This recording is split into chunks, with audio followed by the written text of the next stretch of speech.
I have set about answering some of the beginner's questions for the tabletop wargame Bolt Action made by Warlord Games. This is entirely self-serving because the more people that play means the more opponents that I get to play with. So hi, I'm ED-SKaR, and in this video I'll look at a question that pops up every now and again to do with starting playing Bolt Action, which often goes along the lines of, I've just got a new plastic infantry box, or infantry sprues, or starter set. How do I make them? Which weapons do I give them? Which ones? How many? And so on and so forth. You get the idea. Given that I have now done this for Soviet, German, British, American and Italian, and I have Japanese on the horizon as well, I can show you a good solid starting point and some of the options that come alongside them. The information on how to lay out a platoon in full details is of course in the Bolt Action rulebook, and expanded upon in the Armies of book for each nation. You can also use Easy Army, Battlescribe or Warlord Games' own app to follow along with the basic list building as we go. Depending on where you're acquiring the sprues from, you might commonly have 30 models to play with in a standard box, but you might only have 24 in some of the starter sets, or maybe 36 or even 40 or 48 for some of the boxes. This doesn't necessarily change how you'll be building your very first few, and if you only have a smaller number, you'll probably end up getting more later on anyway. And eventually you'll end up like me with over 130 models for my Soviets. The most sensible place to start is of course the required choices for any Bolt Action selector. You will always need one lieutenant, and you will always need a minimum of 2 infantry squads, although you can have more, but let's just look at what's required. As every platoon needs a lieutenant, or lieutenant, or lieutenant, or however it's pronounced in each language, your first model very well might be your LT. As a side note, depending on which of the boxes you've ended up buying, you might actually have a metal model for your officer, so you can skip this step. But for those who haven't, low-ranking officers in World War II, like LTs, usually wore the same uniform as their soldiers in combat, sometimes with only a small rank insignia on the lapel or the shoulder. Commonly also wearing the same helmet as the infantry, or sometimes a cap to distinguish them from the troops. Warlord usually include an officer's cap on one of the heads in the plastic sprues, and so you have an easy time marking out your officer to start out. These can be used for higher ranking officers of course, but to start off we'll just stick with the LT. LTs of various nations also had some leeway in what weapons they would carry, so choosing a rifle or a submachine gun is totally appropriate, or giving them just a pistol is quite historical. What you can't do is give your LT a heavy or specialist weapon like a bazooka, light machine gun, sniper or mortar. Although there are a couple of specific national differences which I should mention. The Japanese officers can have a sword, and you really should give your officer a sword because that looks cool. And the Germans, who can have the Sturmgewehr assault rifle, it is a popular choice due to the balance of range and firepower. My German LT is actually made from a tank commander, and because those are true scale, he seems thin in comparison to the hero scale infantry. The model is unarmed, but we can assume he has a pocket pistol somewhere around his person. My Italian LT, and he has a pistol because it's just about the only time I'm ever going to use that pistol, but I did stick a submachine gun on his back in case I ever wanted to use him that way. I do have a separate video arguing the various merits of the different weapons for your LT, that's a little more in depth to start with. Now we will mention that your LT can have up to 2 assistants, but these can very easily be a standard rifle or submachine gun wielding model, so we can swap those out into our infantry squads later on. So let's just have one model for your LT for now. Any normal Bolt Action platoon must have 2 infantry squads and can have up to 5 or 6.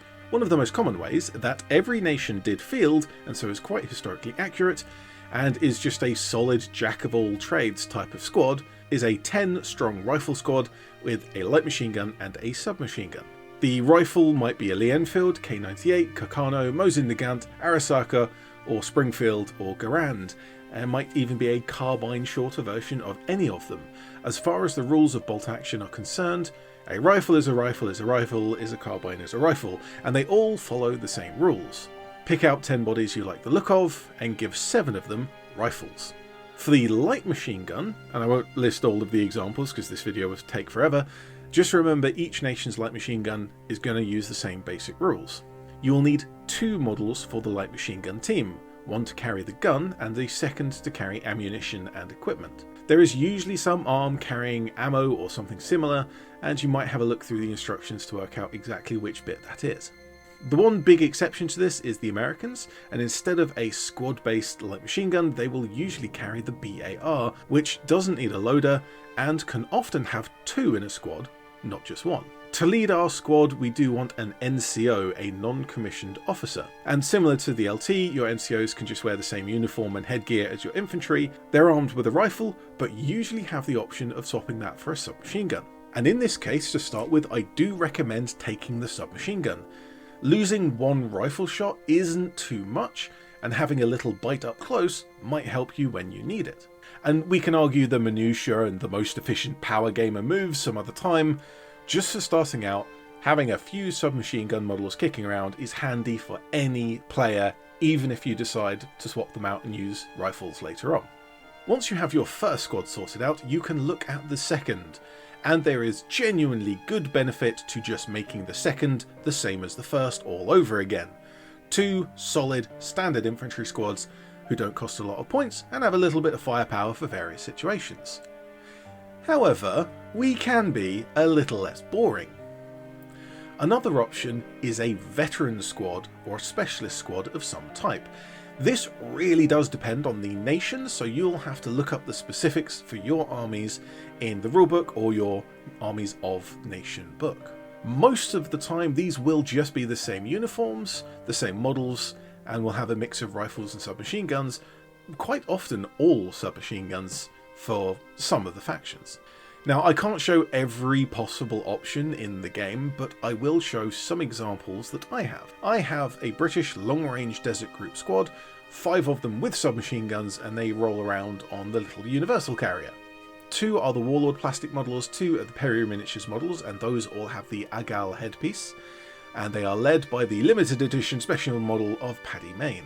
Here is a whole squad of 12 submachine gunners for my Soviets, and secretly I actually run these as regular, not veteran, but I can run them as veteran if I wanted to.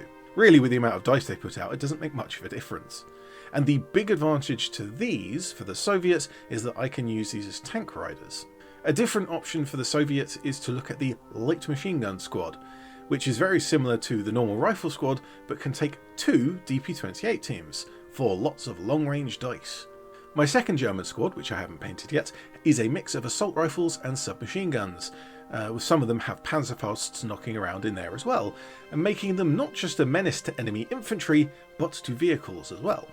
My Italians have, a veteran rifle squad, because it's hard to get submachine guns for the Italians.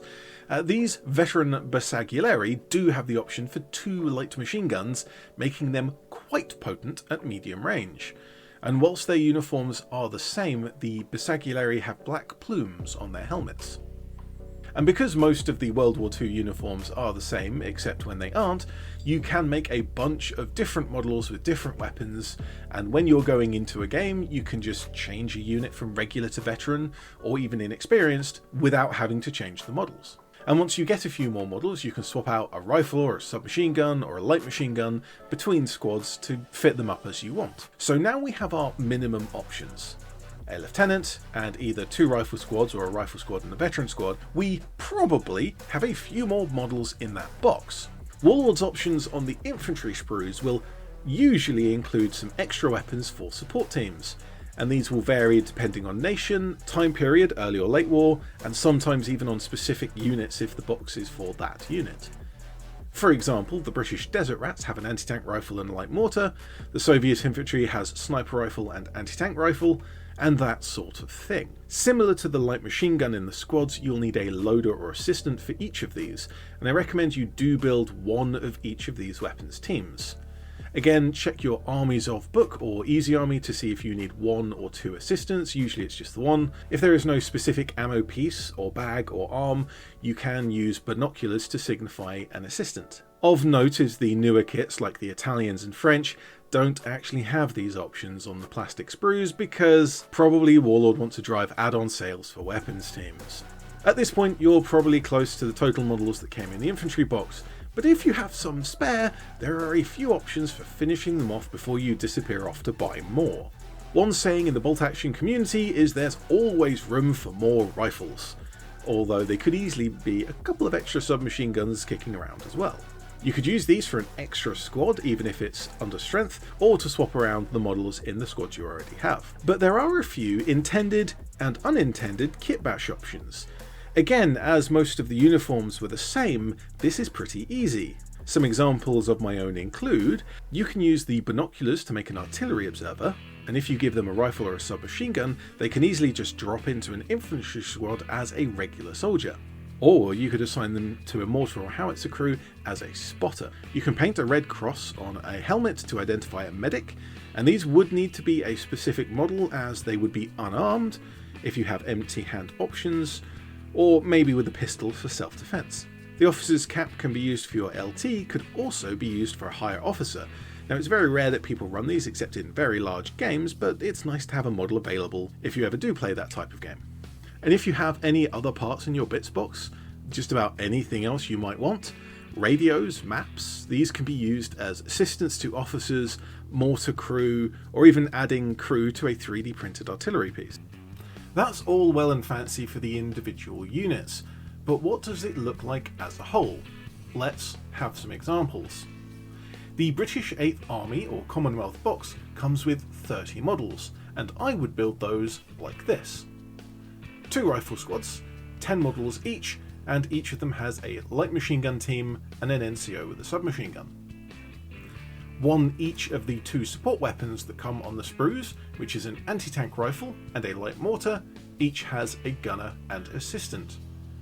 The 4 leftover models all got submachine guns, and these can either be a long-range desert group veteran squad, or they can swap out for assistants for the LT and observer. We of course have my LT with a pistol, as is proper, what. The Brits have a special rule giving them a free artillery observer, and so there's a model with binoculars for that. The Soviet infantry box actually comes with 40 models, and that's because they have a free infantry squad in the rules for bolt action. That squad is 12 models with rifles and Molotov cocktails. I also threw in a flag because it looks cool, that's not necessary. My first actual squad, as the Soviets get the submachine gun squad, I made a full 12 of those because they are always fun to use. In the middle, the second actual squad is a bunch more rifles with 2 Panzerfausts and a light machine gun. And these models can swap into the different squads depending on what I wanted to use them for any given game, or they can just be a veteran squad as is. I have a sniper team, an anti-tank rifle team, and an officer. I actually also sculpted a map out of Milliput for another model, and they can be an NCO, an assistant to the officer, or a spotter, or any number of other things depending on the game type. My Italians are a little more boring as the 30 model box doesn't come with special weapons. I have an 11 strong rifle squad with 1 light machine gun, an 11 model strong veteran Bersaglieri squad with 2 light machine guns, and then there is a submachine gun wielding squad of paratroopers, and my officer just with a couple of assistants. Again, these can swap out if needed. I can't show my Americans as they're heading to a game and so are all nice and tightly packed up. Hopefully I've cleared all of that up for you, giving you just enough information to get started and get your first models built and onto the table. But really how you want to build your models will depend on your playstyle, and if you haven't played yet, well, who knows what that could mean. For this reason, and many other reasons, this must only be considered as a basic starting point and is incomplete. It's just to help you get your first models sorted and playing the game. But if it does kickstart you to get onto the table, play some small games and build up the rest of your forces, or if you have any more questions, do let me know in the comments below. And you'll probably end up like me with thousands of the little plastic things. But for now, I'm ED-SKaR, always will be, and thank you very much for watching.